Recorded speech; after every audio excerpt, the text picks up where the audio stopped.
Good morning मेरे प्यारे विद्यार्थियों। उम्मीद है कि तुम अपने घर पर सुरक्षित हो।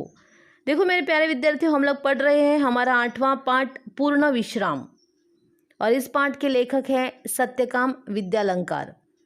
अभी ये पाठ जो है वो हास्य व्यंग कहानी है। हास्य व्यंग, अभी देखो पूर्ण विश्राम, ये व्यंग दिया हुआ शीर्षक है, क्योंकि पूर्ण विश्राम तो कभी हमें जीवन में मिलता ही नहीं है।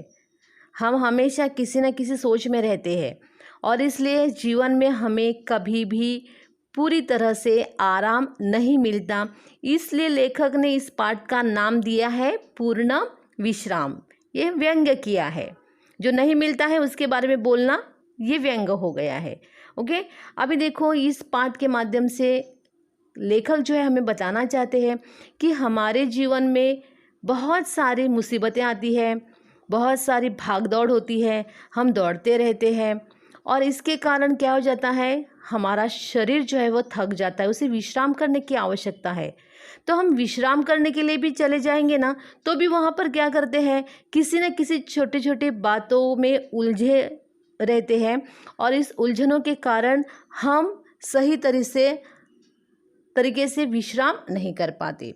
यहाँ पे देखो लेखक जो है, लेखक की तबीयत ठीक नहीं है, इसके लिए डॉक्टर ने उन्हें सलाह दी है कि तुम्हें क्या करना है, कहीं पर घूमने जाना है। तो लेखक और उसकी पत्नी जो है वो डिसाइड कर लेते हैं कि हम जुहू पर जाएंगे। जुहू जो है मैंने पहले ही बता दिया है कि वो मुंबई का एक ऐसा बीच है जहाँ पर सब लोग सैलानी यात्री जो होते हैं या घूमने के लिए आते हैं, और वहाँ पे मस्ती मौज करते हैं। समुंदर का किनारा है वहाँ पे, और ये जो हमारे लेखक जो है, उस लेखक क्या करते हैं, वहाँ पे पूरी तरह से आराम करने के लिए लेखक ने इस जगह को चुना है। और इसके लिए देखो उन्होंने घड़ी भी लगाई है, अलार्म लगाया है, और फिर उन्होंने गाड़ी जो इंजन है उस इंजन में ऑयल डाला है, हवा भरने की पिचकारी ली है, ट्यूब वॉल लिया है, सब कुछ उन्होंने तैयारी की है। और वो पूरे तैयारी के साथ जो है वो विश्राम करने के लिए, पूरी तरह से विश्राम करने के लिए जुहू चौपाटी पर जाते हैं। और उन्होंने ऐसे बताया है कि देखो नेपोलियन बोनापार्ट जो थे वो वाटरलू की लड़ाई में जाने से पहले शायद उन्होंने इतनी तैयारी नहीं की होगी जितनी तैयारी लेखक और उसकी पत्नी ने की है। और फिर उन दोनों ने बहुत ही सुंदर तरीके से अपना रिश्ता निभाया है, एक दूसरे को सहकार्य करके, सहयोग भावना से। और देखो उन्होंने बताया कि हमारे जीवन का मूल मंत्र क्या है, सहयोग मन वचन और कर्म से होता है। हमें एक दूसरे को मदद करनी चाहिए।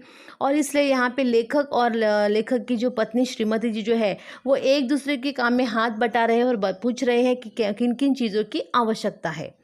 तो देखो पहले हमारी लेखिका जो है, लेखक जो है, उनकी पत्नी कह रही है कि हमें क्या लेना है, सब कुछ सामान जो है वो बराबर लेना है। तो लेखक ने उन्हें बताया है कि हमें पुड़ियों के साथ मिर्ची का अचार यहाँ पे दिया, एक्चुअली अचार भी लेना है।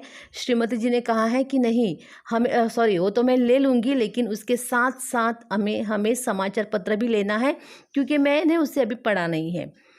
फिर हमारे लेखक उसे कहते हैं कि ठीक है मैंने वो ले लिया, लेकिन अभी गुलबंद लेना न भूलना।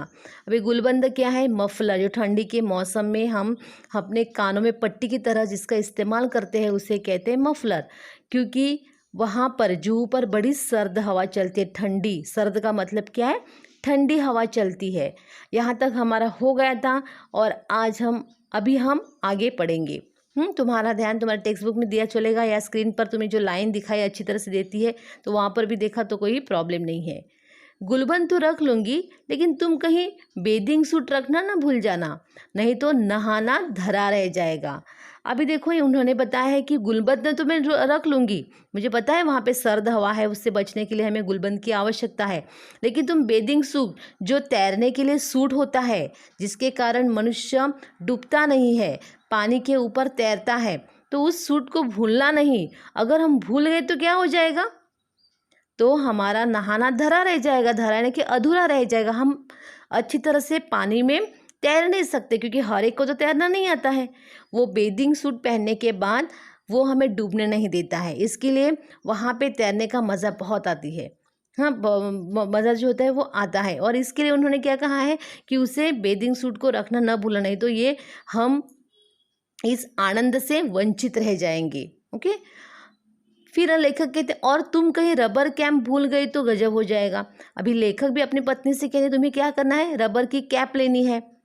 रबर की कैप यानी कि जो क्या करती है, हमारे बालों को पूरी तरह से ढक लेती है, ताकि जो पानी जो है वो बालों में चला ना जाए और ठंडक ना लगे। या कभी कभी समुद्र का पानी कभी कभी नहीं, समुद्र का पानी खारा होता है, इसके लिए किसी किसी को एलर्जी हो सकती है। तो इसके लिए वो जो कैप जो हम डालते हैं रबर की, इसके कारण हमारे बाल भीगते नहीं है।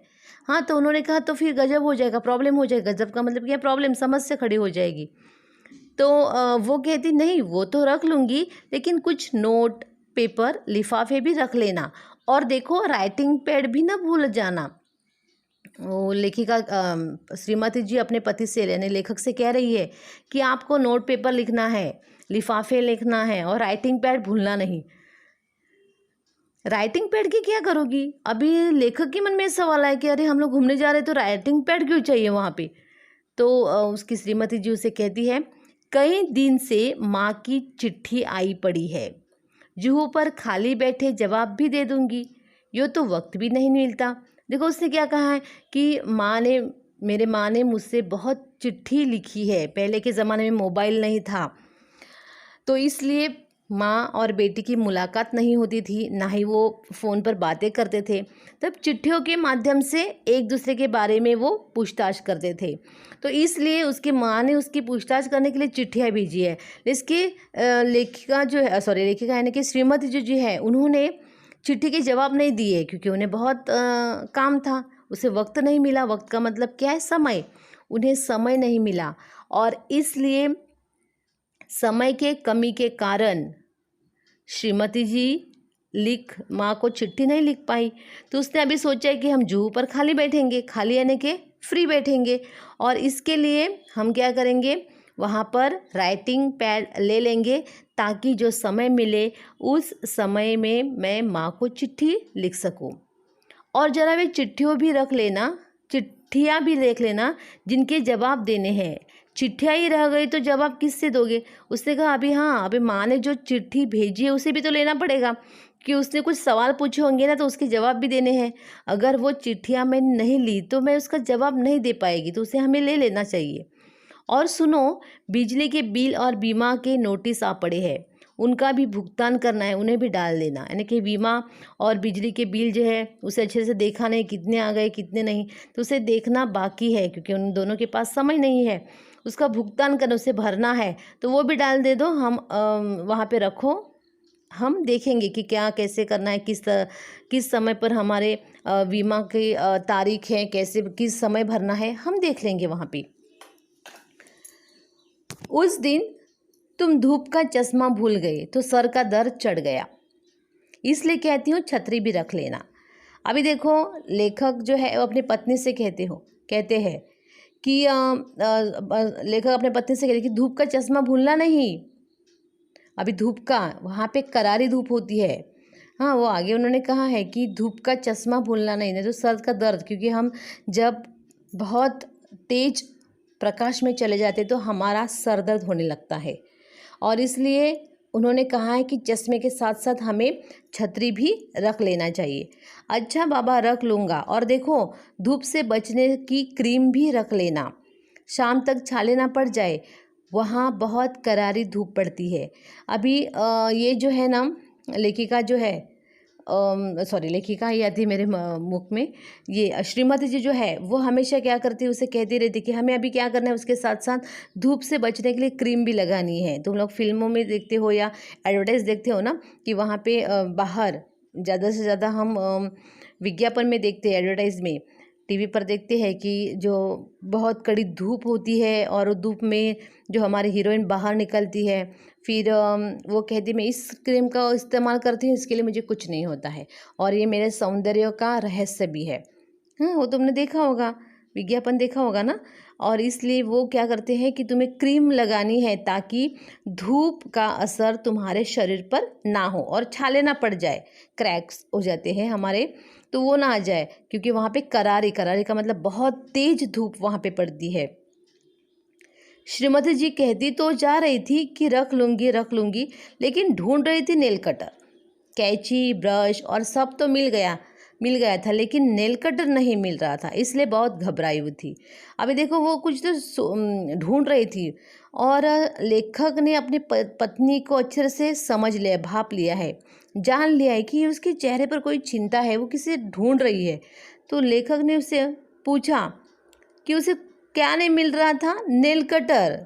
नेल कटर, अभी नेल कटर हमारे जो नाखून काटने के लिए जिसका इस्तेमाल करते हैं, जिस साधन का, उसे नेल कटर कहते हैं। नेल कटर यानी कि नेल को कट करने वाला। तो वो घबराई हुई थी, अभी उसमें घबराने की क्या बात थी, लेकिन उन्होंने ऐसा बताया कि मेरी पत्नी सिर्फ नेल कटर नहीं मिल रहा था, इसके लिए डर रही थी। मैंने कहा जाने दो नेल कटर, बाकी सब चीज़ें तो रख लो। अरे नहीं मिल रहा है ना तो रहने दो, कोई बात नहीं, उसमें टेंशन वाली बात कौन सी है। ओके, नहीं मिल रही तो नहीं। इधर मैं अपने लिए नया अखबार और कुछ ऐसे किताबें थैले में भर रहा था जो बहुत दिनों से समालोचना के लिए आई थी, और सोचता था कि फुर्सत से समालोचना कर दूंगा। अभी हमारे जो लेखक है सत्यकाम, वो लेखक है, और इसके लिए देखो उसे अखबार पढ़ना, किताबें पढ़ना बहुत अच्छा लगता है। तो उन्होंने क्या किया है, नया अखबार जो है, जो पढ़ा नहीं है, जो किताबों को उन्होंने पढ़ा नहीं है, इन किताबों को उन्होंने अपने थैले में, अपने बैग में रख दिया। और बहुत दिन हो गए, समालोचना के लिए कुछ किताबें आई थी। समालोचना इसका मतलब क्या है कि गुण दोष दिखाने वाले। तुम्हें पता है कि हम लोगों ने पहला जो पाठ पढ़ा है, कौन सा पाठ पढ़ा है हमने? मेरे रज़ा साहब। इसमें हमारे लेखिका जो है सुजाता बजाज और रज़ा साहब दोनों एक दूसरे के अच्छे समालोचक थे। तब मैंने बताया है कि गुण दोष बताने वाली। तो समालोचना करना यानी कि कोई किसी लेखक ने अगर नई किताबें लिखी है या कुछ लिखा है तो लेखक के पास भेजते हैं, फिर उसे वो पढ़ता है, अच्छा है या बुरा है या कैसा है, उसमें कौन से दोष है, किस किन वाक्यों को निकालना है, किन किन वाक्यों के जगह पर, गलत वाक्यों के जगह पर सही वाक्य करने हैं, इन सब के बारे में जो बातें होती है जो या लिखावट जो होती है उसे कहते हैं समालोचना। ओके, तो ये समालोचना के लिए वहाँ पे वो किताबें ले आए थे, क्योंकि उन्हें समय ही नहीं था। फुर्सत का मतलब क्या है? समय। आखिर 3 किताबें थैले में झोंक ली यानी कि डाल दी मैंने। 3 किताबें जो है लेखक ने झोंक ली है। कई दिनों से कविता करने की भी धुन सवार हुई थी। अभी धुन सवार होना का मतलब क्या है? लगन होना, रुचि होना। उन्हें ऐसा लगता था अभी लेखक जो है हमारे, मैंने पहले ही बता दिया, लेखक भी थे और कवि भी है, तो वो कविताएं भी लिखते थे। तो उसके मन में ऐसा एक सवाल आया था कि अभी मुझे कविता लिखनी चाहिए। कितने दिनों से वो सोच रहे थे, लेकिन उसे समय ही नहीं मिला था। उनकी कई कतरनी इधर उधर बिखरी पड़ी थी। कतरनी यानी कि उन्होंने कुछ छोटे छोटे टुकड़े जो है कागज़ के, यानी कि शायद ऐसा होगा उन्होंने 2 पंक्तियाँ बनाई है, 3 पंक्तियाँ बनाई है, और वो छोटे छोटे कतरने जो है, टुकड़े जो है, उसे वो बिखर पड़ी थी, यहाँ वहाँ पड़ी थी। उन्हें भी जमा किया, उन्हें इकट्ठा किया और सोचता कि अभी मैं एक साथ मिलाकर कविता पूरी करूँगा। सोचा काव्य प्रेरणा के लिए जुहू से अच्छी जगह और कौन सी हो मिलेगी। उन्होंने सोचा कि अरे काव्य यानी कि कविता लिखने के लिए जुहू से अच्छी जगह और कहाँ मिल सकती है, क्योंकि जुहू बहुत ही सुंदर ऐसी जगह है जहाँ पर मन शांति मिल सकती है, जहाँ पर मैं अच्छे से सोच सकता हूँ। मेरे विचार जो है वो अच्छे विचार मेरे दिमाग में आ सकते हैं, और मैं पूरी तरह से विश्राम करके, कोई भी मुझे काम का दड़पण या काम का टेंशन नहीं रहेगा, समस्या नहीं रहेगी, तो मैं पूरी अच्छी तरह से सोच समझकर मैं कविता लिख सकता हूँ। ऐसा सोचकर उन्होंने क्या किया है, कविता की रचना करने की ठान ली।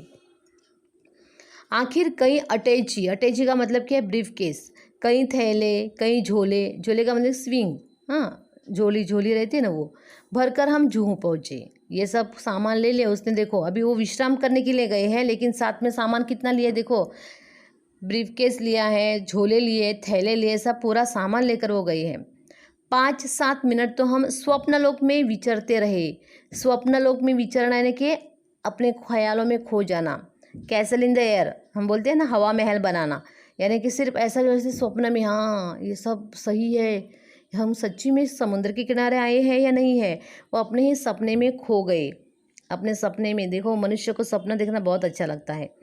वो दिन में भी सपना देखता है और रात में भी सपना देखता है, और इसलिए देखो ये तो 5-7 मिनट वहाँ पे पहुँचे, और उसने क्या किया है, जुहू पर पहुँचने के बाद उन्हें ऐसा लगता है कि अरे बाप रे, कितने दिनों के बाद हम लोग जुहू पर आए हैं, तो हम ये सपना तो नहीं है, ऐसा उसे लगता है।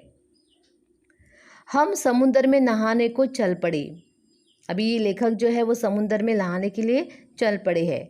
समुद्र तट पर और भी लोग नहा रहे थे। अभी क्या है, तुम्हें पता है कि समुद्र के किनारे शाम के समय में बहुत सारे लोग जो है वो नहाने के लिए आते हैं, नहाने का मज़ा लेते हैं, बहुत अच्छा लगता है। तुम्हें भी अभी कहाँ चलो हम लोग घूमने जाएंगे समुद्र के तट पर, तुम्हें कितना मज़ा आएगी ना। तुम लोग ऐसे ही करोगे, हाँ मम्मी चलो चलो जल्दी चलो, ऐसा तुम बोलोगे, और जो मम्मी ने दिया हुआ काम जो है वो जल्दी ख़त्म करोगे, है ना।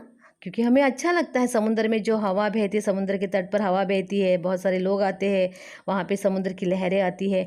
इन सब दृश्यों को देखकर हमारा मन बहुत प्रसन्न होता है। इसके लिए हमें समुद्र के तट पर जाना अच्छा लगता है। और शाम के समय में तो डूबते हुए सूरज को देखना तो बहुत ही अच्छा लगता है, क्योंकि वो उसका जो रंग है वो रंग कैसा होता है, केसरिया रंग होता है, और वो जो आग का गोला जैसे वो समुद्र में डूबता है, तो ये जो नज़ारा होता है वो देखने लायक होता है, तो हर एक को लगता है।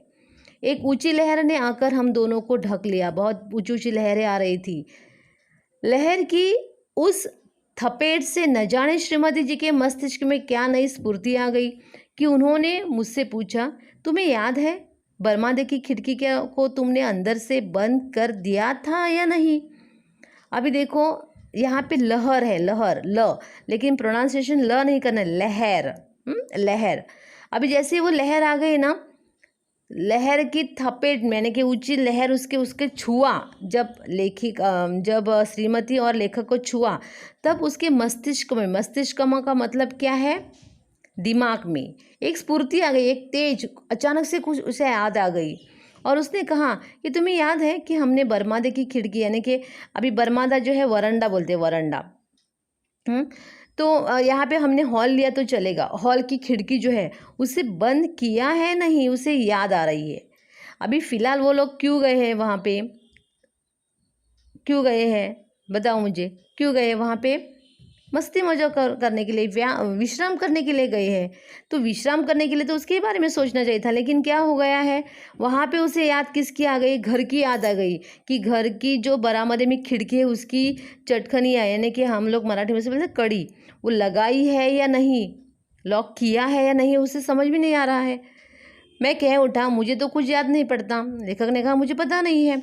अगर वह बंद नहीं हुई और खुली रह गई हो तो क्या होगा? श्रीमती के चेहरे का रंग पीला पड़ गया। अभी उसकी जो पत्नी है उसने कहा, अगर वो बंद नहीं हुई, अगर हमने भूल गए हो और अगर खुली रह गई तो क्या होगा? कुछ तो हो, ऐसा बुरा हो सकता है, बिल्ली आ सकती है अंदर, या कोई चोर चोरी करने के लिए आ जाएगा, क्योंकि हम 2 दिन घर में नहीं हैं, तो शायद ऐसा कुछ अघटित बात हो सकती है, दुर्घटना हो सकती है। और ये सोचकर उसके चेहरे का रंग पीला पड़ गया। चेहरे का रंग पीला पड़ना यानी कि बहुत घबरा जाना। मैंने कहा, चलो छोड़ो, अब इन चिंताओं को, जो होना होगा वो हो जाएगा। उसने कहा, अरे बाबा, अभी यहाँ पे हम पूर्ण विश्राम करने के लिए आए, चिंता में डूबने के लिए आए हैं, तो जाने दो ना वो बात, जो हमारे जो होगा वो होगा। अगर खुली भी रहेगी तो क्या हो जाएगा, कोई अंदर तो नहीं आएगा, ऐसा उसे लगता है, जो होगा वो होगा, हमें उसकी टेंशन लेने की कोई आवश्यकता नहीं है। ऐसे लेखक जो है अपने पत्नी को दिलासा दे रहे, धीरज दे रहे। मेरी बात से तो उनकी आंखों में आंसुओं का समुद्र ही बह उठा पड़ा। उनके कांपते होठों पर यही शब्द थे, अब क्या होगा। लेकिन वो मानने वाली थोड़ी थी, ये गृहिणी थी, उसके मन में हमेशा घर के बारे में वो सोचती थी। उसे ऐसा लगता कि नहीं नहीं, अगर दरवाज़ा जो है उसे अच्छे से, खिड़की जो है उसे अच्छे से बंद नहीं किया होगा तो क्या होगा, कुछ भी तो हो सकता है। और इसके लिए वो डर के मारे बहुत बेचैन हो गई थी। और वो आँखों से, उसके आँखों, वहाँ पर तो आए थे समुंदर में नहाने के लिए, लेकिन उसकी आँखों से समुंदर आंसुओं के माध्यम से बह रहा था। और अगर खिड़कियाँ खुली रह गई होगी तो घर का क्या होगा, क्या क्या वो सोच रहे कि घर का क्या होगा। वही तो मैंने पहले ही बता दिया कि वो सोच रहे कि अगर खुली रहेगी तो क्या होगा। यह सोच उसकी अधीरता और भी ज़्यादा होती जा रही थी। अधीरता यानी कि वो धीरज नहीं रख पाई। हाँ, और इसके इम्पेशंस, उसके पेशेंस जो है वो इम्पेशंस हो गई थी, वो पेशेंस बिल्कुल नहीं थे उसमें। जिस धड़कन का इलाज करने को जूह पर आया था वह 10 गुना बढ़ गई थी। अभी वो जूह पर क्यों आए थे? क्योंकि डॉक्टर ने उसे सलाह दी थी कि तुम्हारे दिल की धड़कन थोड़ी सीरियस की बात नहीं, लेकिन थोड़ी धड़कन बढ़ गई है, यानी कि बीपी हाई हो गया है, कोई टेंशन तो है तुम्हें। इसलिए टेंशन फ्री होने के लिए, थोड़ी सी हवा चेंज करने के लिए, माहौल को बदलने के लिए तुम जुहू पर, कहाँ पर, तो घूम के आओ जहाँ से हमें राहत मिले। और इसलिए लेखक जुहू पर आते हैं। लेकिन जुहू पर आने के बाद भी क्या हो जाता है कि पत्नी के इस सवाल से उसके मन में उनकी दिल की धड़कन और भी बढ़ गई है। मैंने तेज़ी से मोटर चले और वो घर आने के लिए सोच रहे हैं। लेखक ने तेज़ी से, यानी कि बहुत ज़ोर से क्या किया है, मोटर चलाई, फास्ट चलाई। मोटर का इंजन धक धक कर रहा था, लेकिन मेरा दिल उससे भी ज़्यादा तेज़ रफ्तार से धड़क रहा था। अभी देखो, मोटर में जो इंजन होता है वो धक धक करता है। जब इंजन नहीं रहेगा तो मोटर चलेगी नहीं, तो वो उसके जो इंजन है उसके सहारे वो चलती है। हमारे दिल में भी हमारे शरीर में भी हमारा दिल होता है, हमारा हृदय होता है, वो चलेगा तभी हम जीवित रह सकते हैं, है ना। तो अभी उन्होंने उसका क्या किया है, कोऑर्डिनेट किया है कि जिस तरह से उसका मोटर का इंजन धक धक कर रहा था ना, उसी तरह से मेरा भी दिल जो है ना, वो क्या कर रहा था, धक धक कर रहा था। वो उसकी धड़कन जो है वो बढ़ गई थी, ऐसा उसने कहा है। और रफ्तार का मतलब तेजी से, जिस रफ्तार से हम गए थे दूनी रफ्तार से वापस आए। जिस तेजी से वो गए थे उसके दूनी यानी कि डबल रफ्तार से वो आ गए। अंदर आकर देखा कि खिड़की की चटकनी बदस्तूर लगी थी, सब ठीक ठाक था। बदस्तूर का मतलब क्या है, अच्छी तरह से। उन्होंने आके देखा, अरे खिड़की की चटकनी का मतलब क्या, मैंने कहा है वो कड़ी जो है वो अच्छी तरह से लगी थी, सब ठीक ठाक था। मैंने ही वह लगाई थी, लेकिन लगाकर यहाँ भूल गया था कि लगाई या नहीं। और इसका नतीजा यह हुआ कि पहले तो मेरे दिल की धड़कन बढ़ी थी, अब श्रीमती जी के दिल की धड़कन भी बढ़ गई। उन्होंने क्या कहा है, देखो, वो तो मैंने ही कड़ी लगाई थी, मैंने ही चटकनी लगाई थी, लेकिन मुझे याद ही नहीं आ रहा था। और इसलिए देखो, अभी तो ये नतीजा, उसका नतीजा यानी कि परिणाम क्या हो गया है कि सिर्फ मेरी धड़कन नहीं, मेरे साथ साथ मेरे श्रीमती जी की दिल की धड़कन भी बढ़ गई। क्योंकि बीमार कौन थे, लेखक थे। लेखक को बाहर जाने की आवश्यकता थी। उन्होंने अपने स्वस्थ पत्नी को लेके गए, लेकिन वहाँ जाके क्या हो गया है, बरमादे की खिड़की खुली है या बंद है, ये सोचकर उसकी पत्नी की दिल की धड़कन बढ़ गई है। यानी कि वो स्वस्थ जो है वो अभी अस्वस्थ हो गई है, समझे। और इसलिए लेखक कहते हैं कि मेरी भी दिल की धड़कन तो बढ़ी गई थी, लेकिन मेरे साथ साथ मेरे श्रीमती जी के दिल की धड़कन भी बढ़ गई है। मुझे याद आ रहे थे पूर्ण विश्राम और पूर्ण निरोग, साथ ही यह विश्वास भी पक्का हो गया था कि जिस शब्द के साथ पूर्ण लग जाता है वह पूर्ण भयावह हो जाता है। अभी देखो उन्होंने क्या कहा है, पूर्ण विश्राम और पूर्ण निरोग। हम कभी भी पूर्ण शब्द लगाते हैं तो कभी वो पूर्ण होता ही नहीं है, वो अपूर्ण ही रहता है, क्योंकि हमारे जीवन में अभी कभी पूर्ण विश्राम नहीं मिलता।